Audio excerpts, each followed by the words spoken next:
how's it going? Thank you for tuning in today. We're going to be looking at Reed's Law and the power of group networking. Just to give everybody a quick overview, we're going to be looking at David Reed, who is the originator of Reed's Law. We're going to look at the types of networks that there are. We're going to take a brief look at Metcalfe's Law, which was a predecessor to Reed's Law, and how it benefits business and the business world as a whole today. We'll give you a quick overglance of how it's trickled down to social media and played its role there. Then we'll give you a couple of direct and indirect applications.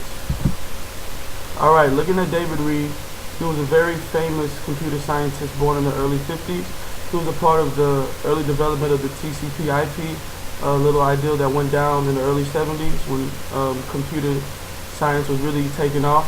He studied at the Massachusetts Institute of Technology and was known for quite a few other contributions to the computer networking industry.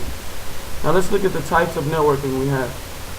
The first one is one of the very simplest ones. It is the one-to-many, where the central supplier broadcasts information to a large number of users. And a good example of this would be the news. You see how one station broadcasts its television programs to many viewers at home, and that's the same way the one-to-many network works. Secondly, we have the one-to-one, which connects individuals with other individuals to exchange information or complete other transactions. And two of the best examples for this would be email and instant messaging, how you have the opportunity to send messages across from one person to another person directly to them without necessarily having more people on the other end seeing what you're sending. Then lastly but not least, we have the many-to-many network, which is the most relevant pertaining to what we're going to discuss today, which allows network members to form and maintain communicating groups. And the best and typical example for this is social networking. And we'll get into that a little bit more later on. Metcalfe's Law is the predecessor to Reed's Law, which states that the total value of a communications network grows with the square of the number of devices it connects to. This was first presented in 1980, but the equation that's most associated with Metcalfe's Law, which is n squared, wasn't established until about 1993. The law itself didn't take into consideration group forming networks, which is a fundamental of the many-to-many network discussed in the previous slide. What Reed's Law did was incorporate that idea of group forming networks so that when groups are formed within the network, the utility or the power of the network greatly increases exponentially compared to Metcalfe's Law. Whereas Metcalfe's equation was n squared, Reed's Law states that 2 to the n minus 1 is the utility or the power of the network. Meaning that where in Metcalfe's Law, if you had 5 users, that would be 5 squared, which would be 25. In Reed's Law, that would be substantially greater, assuming that groups can be formed within the network. As it applies to the business world, there are a lot of benefits provided by Reed's Law. For example, it lets the end user of a particular social network do the marketing for you. As opposed to spending a lot of money on advertising campaigns, you can kind of just put your name out there and the social network will kind of pass along that information on its own. It also concentrates like-minded individuals to facilitate communication with a target demographic.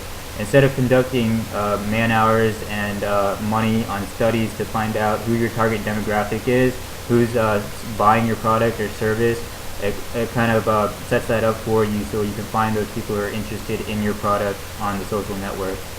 This also transcends international borders and geographical distances, potentially bringing in clientele from all over the world.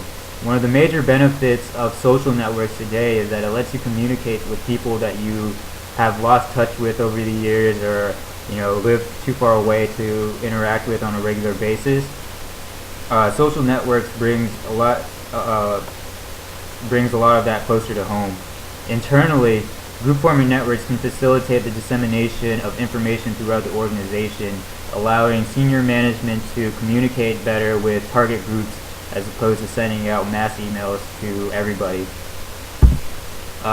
As it applies to social media, the perpetuation of information starts with Facebook groups, where people can form groups together and kind of pass along information within those groups and from those groups they can pass it along to people within their own social circles.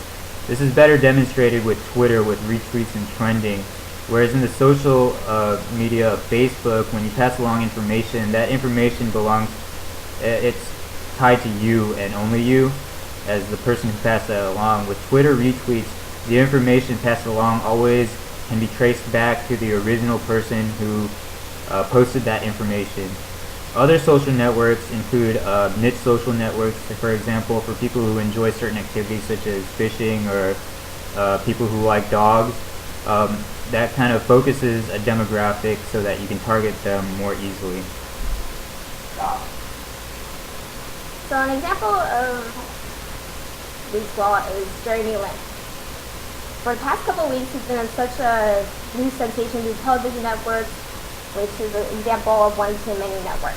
Traditionally, this would only reach the regular audience who follow the news and sports, but with the advent of the social media, people who participate in Facebook, Twitter, YouTube, they take in those sensational headlines of Jeremy Lin and made Lin-tastic premise. And this allows interaction between many groups, between Facebook, Twitter, and also along with the media. And this has really fired up a social media fire that has reached a new audience domestically and internationally. You have girls from Taiwanese that are just crazy about Jeremy Lin, and just college girls trying to ask him to be their date, even though they don't follow the sports news normally.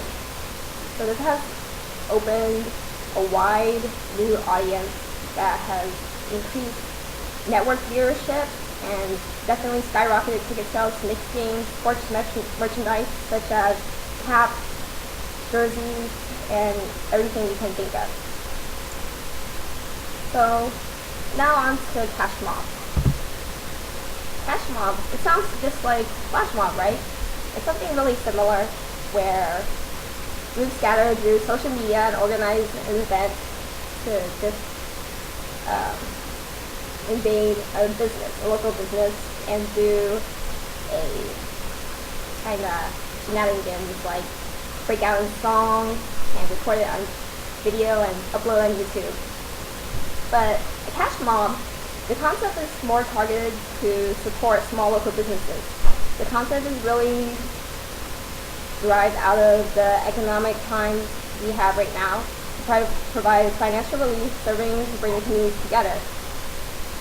And the difference is, this is kind of like a reverse Groupon, where instead of providing huge discounts to the buyers, they're actually paying full price and going to support local businesses where they have to spend a minimum of $20.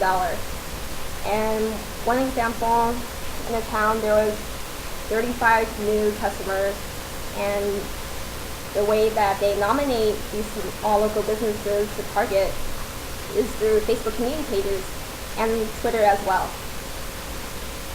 What they do is people nominate retailers over Twitter and Facebook, and then after 1 week, they go back and vote for maybe 3 or 4 businesses to help out. So then after the winner is selected, they contact the business so they can prepare for an influx of new customers. This way, they can prepare for everyone that will come and spend money and support the local business. So just to recap today, we went over Reed's Law and predecessor and Metcalfe's Law and discussed the power of group forming networks and the business benefits it can bring to different businesses such as the NBA, the example of Jeremy Lin, and just small local businesses such as Cash Mob. And also we went over types of networks such as many-to-many, one-to-many, and one-to-one. Thank you for tuning in, and we'll see you on our next presentation.